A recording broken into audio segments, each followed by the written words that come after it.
then you might be quoting a little bit low. It gives you and the client certainty, and I think there is a lot of value in that. I'm gonna tell you how to price yourself properly as a sports videographer so that you can make more money. What's going on, guys? My name is Peter Sorellis. I am a videographer and editor from Toronto, Canada. I specialize in sports and commercial work, and today we're gonna be talking about how to price your sports videography work and how you can make more money as a sports freelance videographer. We're gonna go over some general pricing concepts, and then after we have a better understanding of that, we're gonna go into how we can apply these specifically to sports videography. So without further ado, let's get to it. So first, let's start with some general pricing concepts. The three factors that determine your price in the market as a videographer, or really for most products or services, are going to be market value, client budget, and workload. Before I get into the details about that, I want to credit that this is not my original concept. This is by Michael Janda, who is a freelance training guru at @morejanda on Instagram. He teaches a lot of good freelance stuff for graphic designers, videographers, creative people, so go check him out after you're done this video. Your market value as a sports videographer can be very difficult to determine, and it depends on a lot of factors, including your location, your experience, your portfolio.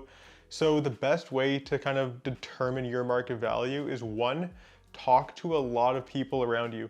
Go to your friends who also do this and ask them, what would you charge for this? Hey, that last job you did, what did you charge for that, and what were your deliverables? These types of questions and being open with each other about the money that you're charging is going to create a more transparent market, and it'll help you price your product accordingly. If you ask a friend and they say that they price a similar project to one that you're quoting for right now at $1,000 and you're about to quote 200, then you might be quoting a little bit low. So to determine whether you're charging at your market value, you should look at how many projects you're greenlighting. If you're approving over 70% of the quotes you send out, the clients are saying, yeah, no problem, let's do it, then you're probably undercharging and you should bring your price up. But similarly, if you're getting pushback more than half of the time from your clients and they always want you to bring your price down, then maybe you're charging too much and you should come down. Ideally, you want 50 to 70% of your proposals to get approved. That's kind of the sweet spot to know that you're charging at your market rate right now. Not to say your market rate can't change later, but if you have that many approvals, that's kind of where you want to be pricing for your current level in your current market as a sports videographer. Second, workload. This is pretty simple. If you're busier, you have less supply with the same amount of demand, so you charge more money. Simple supply and demand. If you have more work, you charge more money. If you have less work, you charge less money because you need to pay the bills somehow. And finally, we have client budget.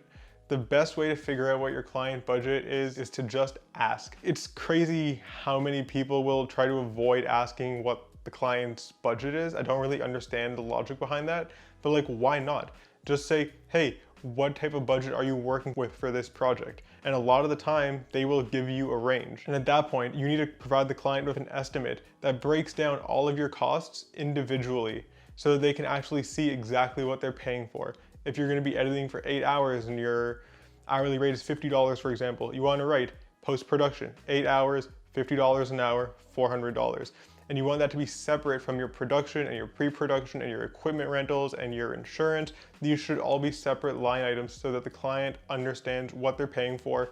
This will help them justify their budget, and it'll lead you to greenlighting more projects that are worth more money. So after you do your research and consider all of these factors, you should have a pretty decent idea of approximately what you should charge for your services on every single project that you're offered. So now that we have an idea of what you should be charging, let's apply this directly to sports videography. Something that I see a lot of sports videographers worrying about is how they should charge their clients. Should they charge hourly or should they do day rates? And I am a huge proponent for using day rates to charge your clients. It's a lot more predictable, and it gives you and the client certainty about the price that you're going to be paying. Everyone knows how much money is being exchanged, and I think there is a lot of value in that. Plus, if you charge hourly, you never really know if you're gonna have enough money to pay your rent and put food on the table. Imagine you go to a tournament and it's happening outside and it gets rained out.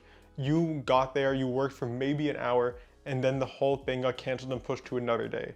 Now, instead of getting your day rate, or at least a half day rate, you're getting 1 hour's worth of pay, which probably isn't even gonna be enough to cover your gas to and from the venue, and you've lost money on that day and you still have to do all the work. That doesn't make any sense to me. There's a million situations where somebody could no-show, cancel, an event can be postponed, where you are not going to be making any money, and it's going to be extra work and extra time for you if you're not charging day rates. On the other hand, if you have a situation where you're charging day rates and there's a cancellation, you can have a clause that says if there's a cancellation and you worked less than 4 hours, you still get a half day rate to cover your expenses for the day. If you've worked more than 4 hours, you get a full day rate to cover your expenses for the day. And you don't need to worry about losing money on a job for a day. I think that you should have a half day rate and a full day rate because some people just won't need a full 8-hour day to film their video. Some people who want a workout video might only need like 2 hours, and that doesn't justify them paying the same price as you would charge somebody for 8 hours.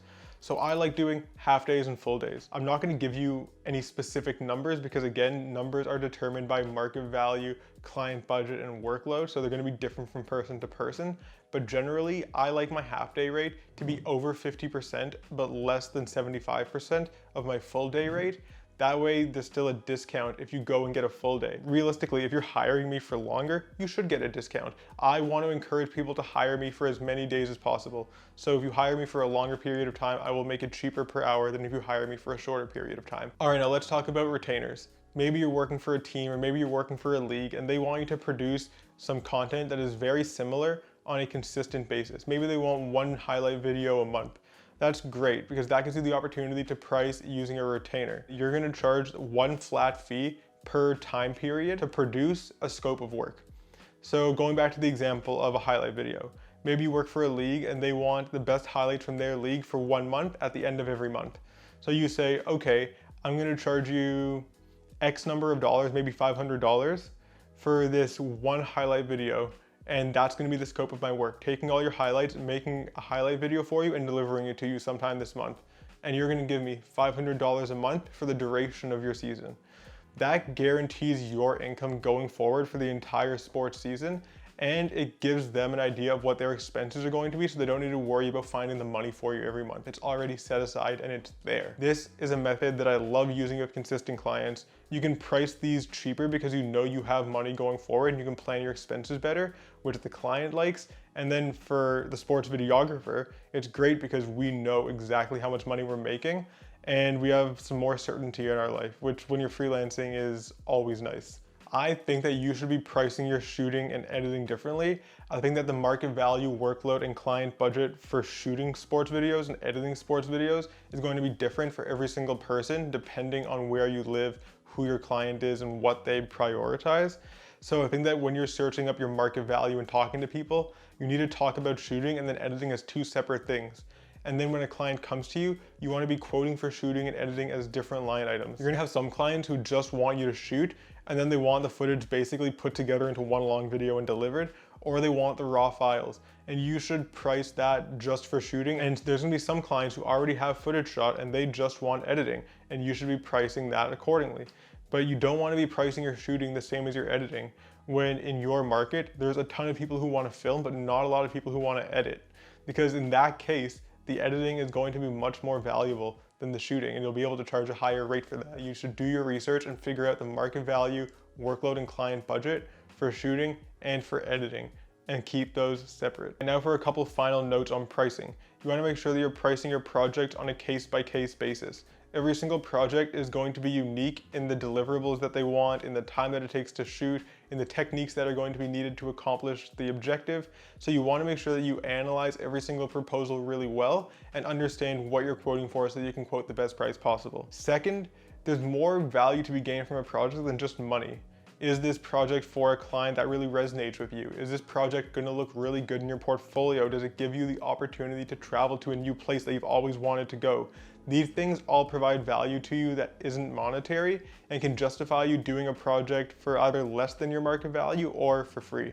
I know for a fact that I've taken jobs where I basically just got paid for room and board, and the connections that I made while I was working there are still paying off to me to this day. Finally, don't feel bad about charging money to do what you love to do if you're good at it. There are so many people out there who would dream of being able to make a living doing what they love to do. So if you have that opportunity, then charge your value and don't sell yourself short. Anyways, that is going to be all for this video. I hope you found this valuable. Comment below with your biggest takeaway from this video. Make sure to subscribe to the channel for more sports videography tutorials just like this one. And until next time, peace.